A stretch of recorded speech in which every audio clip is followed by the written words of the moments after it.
Watoto kina mama wanateseka. Mila zetu. Jamani, nimewaita hapa, kuna kitu kinaendelea ndani ya himaya yetu. Sasa ni wajibu tuchukue hatua mapema, inapite tuwe makini. Kila mtu anatakiwa afanya kazi yake kwa wajibu. Huko mitaani huko natakiwa wote tuwe wachunguzi, kwa sababu imeonekana kuna watu wanatuchukia uongozi wetu, na mpaka watu imefikia wanaanza kutorosha watoto wa kike kwa sababu hawataki wa kike. Sasa na sisi tulikula kiapo kwamba tutaendeleza mila zetu kama kawaida na utamaduni, kwa sababu ni vitu ambavyo tumekabidhiwa. Sasa inatakiwa kila mtu afanye kazi yake kama alivyoahidi. Tulikula kiapo wote hapa. Kazi itakapoharibika sio kwamba inaharibika kwangu tu, hata kwenu nyinyi, kwa sababu nyinyi ni wasaidizi wangu. Na ikifainika kwamba kwetu sisi hapa kuna mtu ambaye anakuwa msaliti, atachukuliwa hatua. Sasa kila mtu awe nje akapeleleze hao watu waliotukimbia kutoka mjini huko, wanaokuja kushawishi watu huko, ili tuweze kuwafahamu na wao waweze kuchukulia hatua.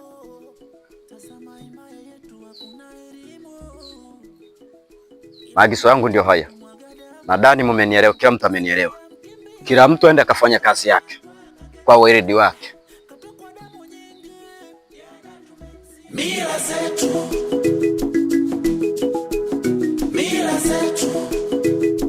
Hizi mila zetu. Mila zetu.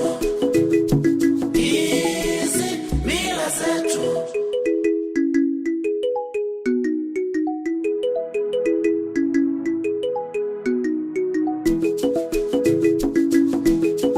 Wewe binti, unaweza ukaniambia yale maneno yako uliokuwa unaongea pale? Kama ulivyosikia pale, na hapa narudia vile vile. Tumechoshwa na hizi mila zenu za kipumbavu. Binti, una ujasiri gani wa kuongea na mimi Malikia hivi? Hivi umejisaulisha kama mimi ni Malikia? Malikia? Kwa umalikia gani? Kwa utawala wa mabavu? Alafu unakuja hapa unatamba eti mimi ni Malkia. Sikiliza nikwambie. Naona unajisaulisha. Hivi mimi ni Malkia na nitabaki kuwa Malkia. Hivyo basi, ninapotaka mimi ndivyo utakavyofanya. Na nikukumbusha kitu hichi kimoja ambao unajisaulisha. Unajua amri yetu. Mtu anapokeuka sheria zetu na kanuni zetu, adhabu gani anapewa? Hivyo basi unalikumbuka hilo? Mimi nimeshajitolea muhanga kwa niaba ya kijiji chote. Kwa hiyo lolote litakalotokea kwangu ni sawa tu, na siogopi chochote. Utakaloamua kufanya, fanya, nipo lazi. Oh. Kwa hiyo uko tayari kivyovyote, si ndio? Unaniweza, si ndio? Ndio. Na kuweza kivyovyote vile uniweze.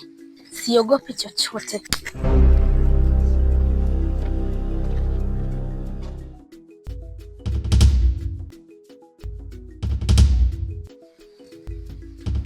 Usinipige hili. Piga na hili. Sawa. Hivi unafikiri hivyo nipiga mimi ndio umemaliza matatizo ya kijiji? Au kunipiga mimi ndio utasafisha nafsi za wanakijiji wote? Hapana. Hili jambo bado lipo na tutalifanyia mkazo mpaka life. Sikia binti. Mimi ni Malkia. Na utawala huu mutafanya sisi tunavyotaka, na utawala huu pia mutakeketwa mwanzo mpaka mwisho, kwa sababu haijaanza leo wala juzi. Tangie nyuma sisi tunazaliwa na tunakuwa. Hivyo basi mutafanya tunavyotaka sisi na sio mnavyotaka nyinyi. Sisi ndio wenye madaraka na sisi ndio wenye kuamua na sisi ndio wenye kupanga kila kitu. Mmetaka mnafanya, hamtaki mtafanya. Toka kwa tozo zako 1 2, kawaambie na hao wenzio.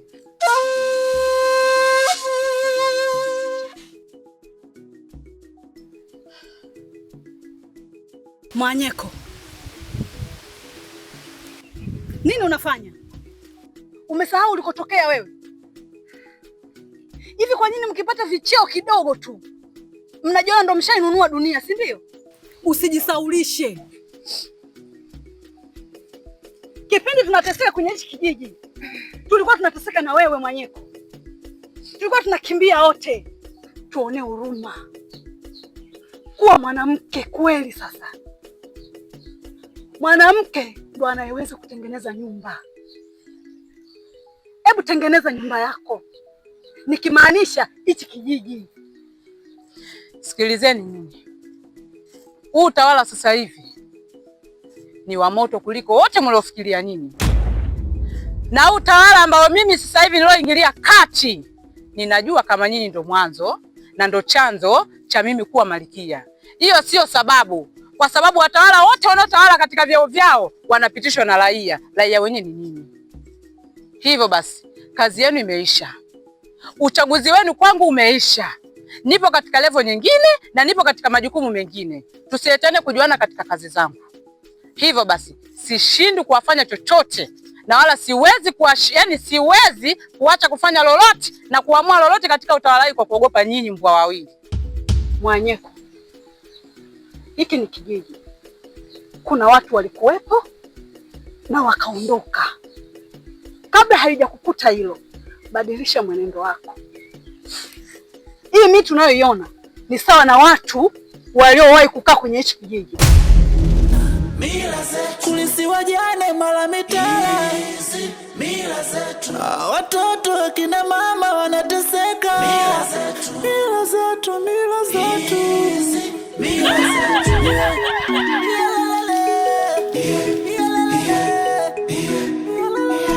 Ile furaha ya kijiji imeshatoweka.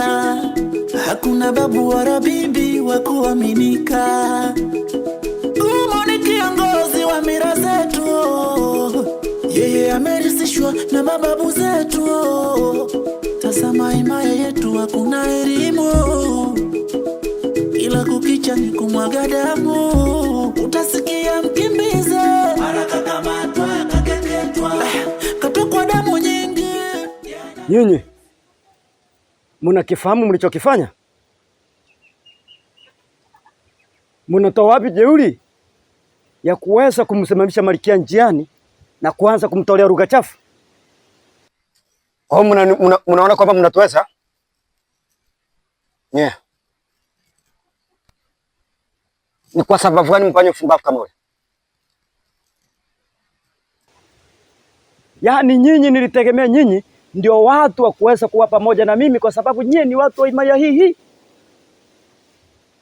Haya maneno mnayofanya nilitegemea kuyapata kutoka sehemu nyingine, ile sio kwenu nyinyi. Mmetoa wapi mamlaka hayo? Huyu malkia unavyomuona sawa kama vile mmeniona mimi. Kama mnavyoniheshimu na huyu mnatakiwa mmheshimu. Sasa nyinyi kwa hiki iwe ndio mwanzo mwisho. Siku nyingine hili likitokea, kitu nitakachowafanya hakitakuja kusahaulika katika himaya hii. Ondokeni hapa.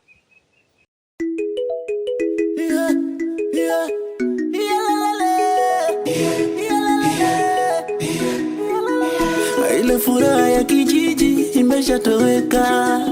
Hakuna babu wala bibi wa kuaminika.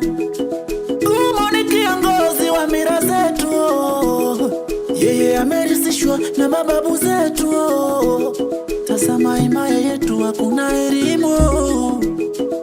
Ila kukicha ni kumwaga damu. Utasikia mkimbize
Vipi, mbona kama upo sawa?